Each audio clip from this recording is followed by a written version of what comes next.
अगर आप भी कहीं नौकरी करते हैं और आपकी आय का मुख्य स्रोत सैलरी है और आप अपनी आईटीआर को खुद से फाइल करना चाहते हैं, तो ये वीडियो आपके लिए ही है। आज की इस वीडियो में मैं आपको बताने वाला हूं कि आप अपनी आईटीआर ऑनलाइन कैसे फाइल कर सकते हैं। इसका step by step latest process आज मैं इस वीडियो में आपको समझाऊंगा। यदि आपकी आय का स्रोत सैलरी है या फिर सेविंग बैंक अकाउंट और एफडी पर ब्याज मिला है या फिर 1,25,000 रुपए तक आपको कोई लॉन्ग टर्म कैपिटल गेन हुआ है, तो आप अपना ITR 1 फॉर्म खुद सबमिट कर सकते हैं। इसके लिए आपको किसी प्रोफेशनल को कोई भी फीस पे करने की जरूरत नहीं है। आप खुद से बड़ी आसानी से ऑनलाइन अपनी ITR फाइल कर सकते हैं।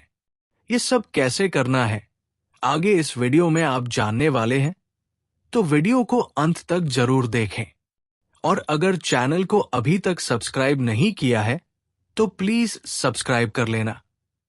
मेरा नाम है सचिन और आप देख रहे हैं श्रेयांश स्टडी।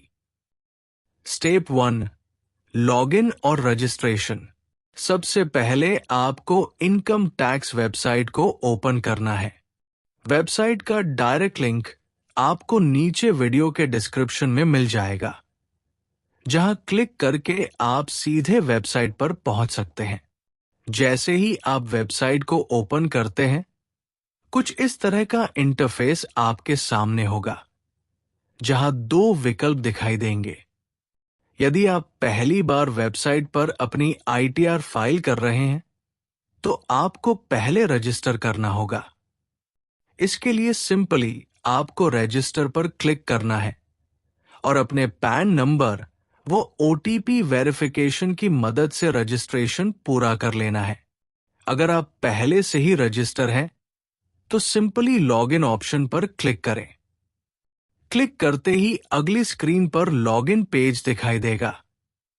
सबसे पहले यहां लॉगिन आईडी में अपना पैन नंबर भरें और नीचे कंटिन्यू पर क्लिक करें।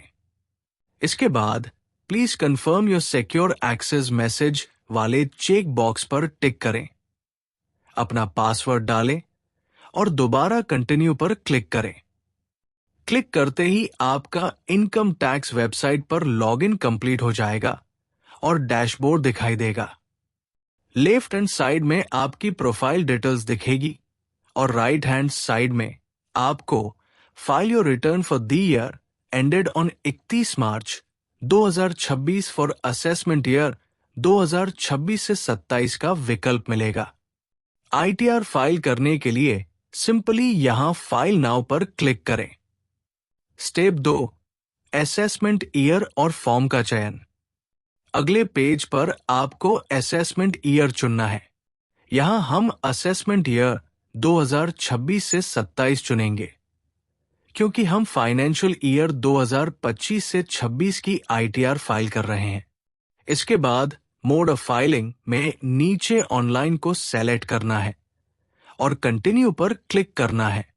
अगले पेज पर नीचे दिए गए स्टार्ट न्यू फाइलिंग ऑप्शन पर क्लिक करें। अब आपको अपना आईटीआर फॉर्म चुनना है। यहां हम सिंपली आईटीआर 1 को चुनेंगे। जैसे ही आप फॉर्म चुनते हैं, नीचे इसकी एलिजिबिलिटी डिटेल्स आ जाएगी। जैसा कि यहां साफ लिखा है, रेजिडेंट इंडिविजुअल्स जिनकी कुल आय 50 लाख रुपए तक है और आय का source salary, 1 house property, other sources जैसे बैंक ब्याज और 1,25,000 रुपए तक का लॉन्ग टर्म कैपिटल गेन या 5,000 रुपए तक की एग्रीकल्चर इनकम है, वे आईटीआर 1 फाइल कर सकते हैं। आगे बढ़ने के लिए प्रोसीड विद आईटीआर 1 ऑप्शन पर क्लिक करें। क्लिक करते ही एक अलर्ट मैसेज दिखाई देगा, जो आपको बताएगा कि न्यू टैक्स रिजीम आपका डिफॉल्ट सिलेक्टेड है। अगर आपको ओल्ड टैक्स रिजीम चाहते हैं, तो आपको ओल्ड टैक्स रिजीम चुनना होगा, अदरवाइज नो को चुनना होगा। यहां सिंपली आपको ओके पर क्लिक करना है और फिर लेट्स गेट स्टार्टेड पर क्लिक कर देना है। अगले पेज पर आपसे पूछा जाएगा कि आप आईटीआर क्यों फाइल कर रहे हैं। तो सिंपली पहले option taxable income is more than basic exemption limit को चुनें और नीचे कंटिन्यू पर क्लिक करें। एक और अलर्ट मैसेज आएगा, उसे भी ओके कर दें। स्टेप 3, 5 स्टेप्स का वेरिफिकेशन। अब यहां से आपको आईटीआर फाइल करने के लिए 5 मुख्य स्टेप्स को कंफर्म करना होगा। 1, व्यक्तिगत जानकारी। इस पर क्लिक करते ही आपकी पर्सनल डिटेल्स दिखाई देंगी। नीचे स्क्रॉल करें। नेचर ऑफ एम्प्लॉयमेंट में अगर आप प्राइवेट जॉब करते हैं तो सिंपली अदर्स को चुनें, यदि सरकारी या पीएसयू है तो उसके अनुसार चुनें। फाइलिंग सेक्शन में ऑटोमेटिकली पहला ऑप्शन रिटर्न फाइल्ड ऑन और बिफोर ड्यू डेट 1 सिलेक्टेड होगा। नीचे स्क्रॉल करने पर आपसे न्यू टैक्स रिजीम के बारे में पूछा जाएगा। यहां ये डिफॉल्ट रूप से सिलेक्टेड रहता है। आज के केस में हम न्यू टैक्स रिजीम के साथ ही आगे बढ़ रहे हैं। इसके बाद नीचे बैंक डिटेल्स का ऑप्शन आएगा। यहां आपको उस बैंक अकाउंट को सेलेक्ट करना है जिसमें आप अपना रिफंड पाना चाहते हैं। अगर कोई बैंक अकाउंट ऐड नहीं है तो ऐड अनदर पर क्लिक करके ऐड कर सकते हैं। इसके बाद नीचे कंफर्म पर क्लिक करें। हमारा पहला स्टेप कंप्लीट हो गया।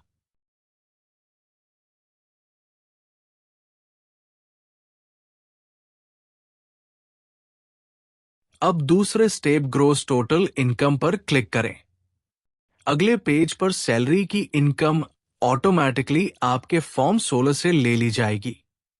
अगर डिटेल्स ऑटोमेटिक नहीं आती हैं, तो आप एडिट पर क्लिक करके पूरे फाइनेंशियल ईयर की ग्रॉस सैलरी को सेक्शन 17(1) में भर सकते हैं। उदाहरण के लिए मान लेते हैं यहां सैलरी 10 लाख रुपए है। नीचे स्क्रॉल करने पर एक्सेम्प्ट अलाउंस का विकल्प मिलेगा। अगर कोई छूट वाला अलाउंस है तो भरें, नहीं तो इसे छोड़ दें। इसके बाद आप देखेंगे कि सैलरी के केस में डिडक्शन अंडर सेक्शन 16 में आपको 75,000 रुपए की स्टैंडर्ड डिडक्शन ऑटोमेटिक मिल जाती है, जो आपकी नेट सैलरी से घट जाएगी। इसके बाद नीचे सेव पर क्लिक करें। अगर आपकी कोई रेंटल इनकम है तो इनकम फ्रॉम हाउस प्रॉपर्टी में भरें, नहीं तो इसे खाली छोड़ दें। इसके बाद इनकम फ्रॉम अदर सोर्सेज में आपके सेविंग अकाउंट या एफडी का ब्याज ऑटो पॉपुलेट हो जाता है। अगर नहीं आता है तो ऐड अनदर पर क्लिक करके इसे खुद भर दें। इसके बाद आता है long term capital gain under section 112। अगर आपने शेयर मार्केट या म्यूचुअल फंड में इन्वेस्ट किया था और 1 साल से अधिक समय बाद उसे बेचा है, जिससे आपको लाभ हुआ है, तो उसकी डिटेल्स यहां भरें।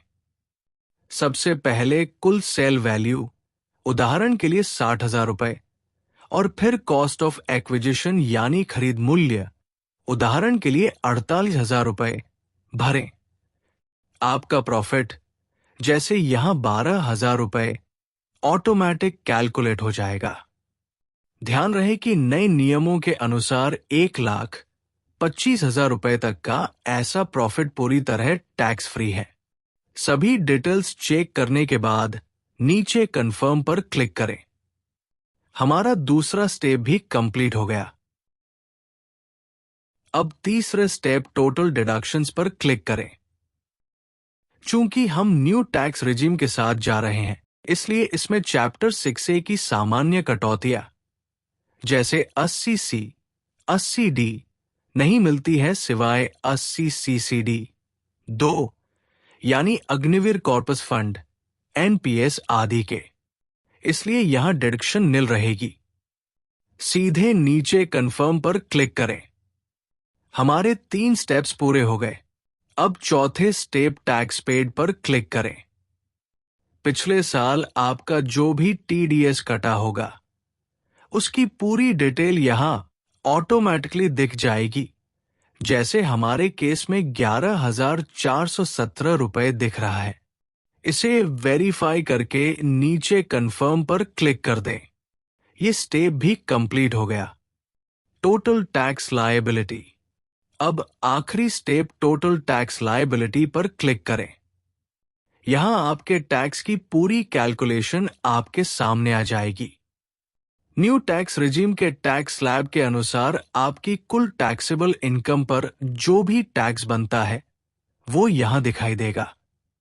महत्वपूर्ण बात, न्यू टैक्स रिजीम में यदि आपकी net taxable income standard deduction घटाने के बाद 12 लाख रुपए तक है तो धारा 87 के तहत आपको पूरी टैक्स रिबेट मिल जाती है और आपका टैक्स 0 हो जाता है।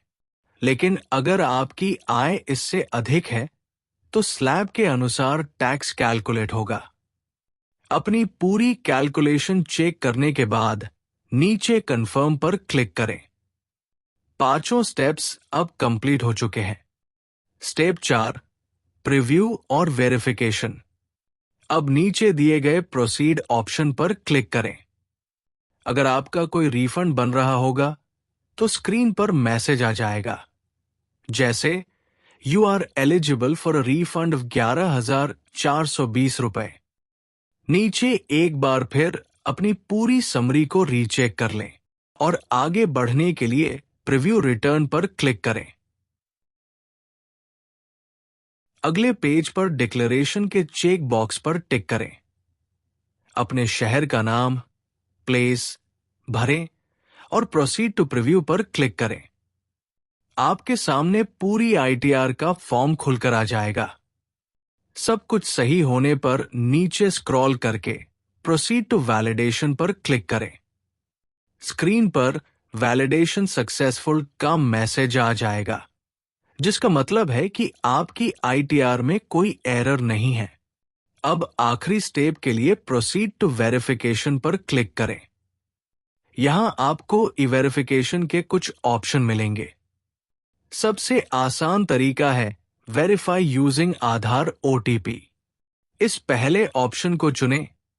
अपने आधार से लिंक मोबाइल नंबर पर आए ओटीपी को दर्ज करें और सबमिट कर दें।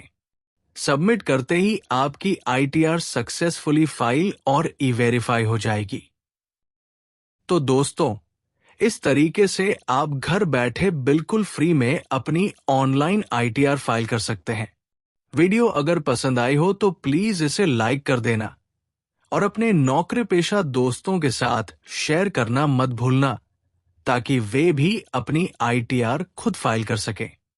ऐसी ही और भी इंफॉर्मेटिव वीडियोस के लिए श्रेयांश स्टडी को सब्सक्राइब जरूर कर लेना। अभी के लिए धन्यवाद। अगली वीडियो में फिर मिलेंगे। All the best.